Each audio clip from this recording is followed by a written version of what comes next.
নিজের উন্নতিতে এতটাই সময় দাও যে অন্যের বদনাম করার মতো সময় যেন তোমার কাছে না থাকে। হ্যালো এভরিওয়ান, আসসালামু আলাইকুম। সবাই কেমন আছেন? আশা রাখি কাছে এবং দূরে যে যেখানে আছেন সবাই ভালো আছেন। আলহামদুলিল্লাহ, আমরাও সবাই ভালো আছি। তো ভিউয়ার্স, আমি আজকের ব্লগটি শুরু করেছি সকাল থেকে।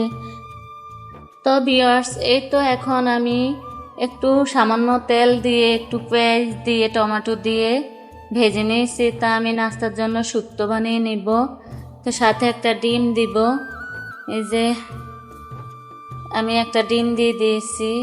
তো ডিমের মধ্যে একটু লবণ দিয়ে দিলাম। তো এই শুক্তোটা পরোটা দিয়ে, রুটি দিয়ে খেতে অনেক টেস্ট হয়।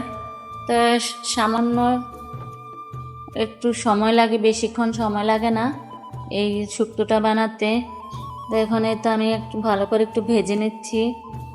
তো এই লবণ আর একটু সামান্য কাঁচামরিচ, পেঁয়াজ কুচি দিয়ে শুক্তোটা বানিয়ে নিয়েছি।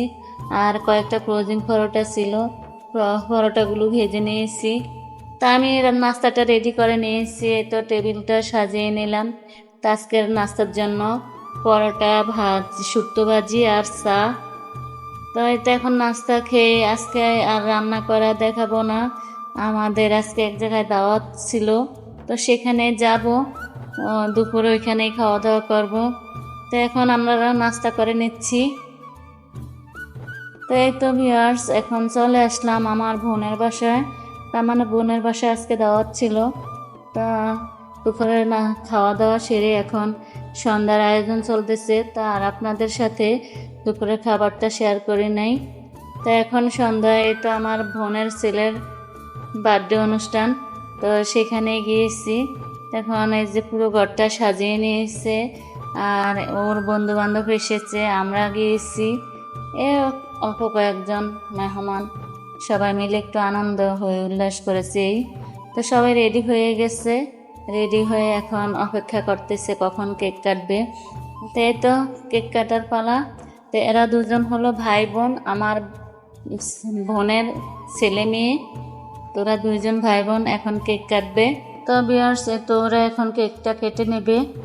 আর তো সন্ধ্যার নাস্তার জন্য যে লিচু, পুডিং আর আম কেটে নিয়েছে, পায়েস রান্না করেছে, দই আছে। তো সবাই মিলে নাস্তাটা করে নিব। আর কেক তো আছে সাথে, ওরা ওইখানে হই উল্লাস করতেছে। আর এদিকে টেবিলটা সাজিয়ে নেওয়া হয়েছে। তো ভিউয়ার্স, আমার ভিডিওটি যদি কোনো অংশ ভালো লেগে থাকে তাহলে আমাকে ছোট্ট একটা লাইক দিয়ে এবং কমেন্ট করে সাবস্ক্রাইব করে আমার পাশে থাকবেন। আর আপনাদের একটি লাইক কমেন্টে আমার ভিডিও করার উৎসাহ বাড়িয়ে দিবে। তো এটা এখন সবাই নাস্তাটা করে ফেলেছি খাওয়া দাওয়ার পরে।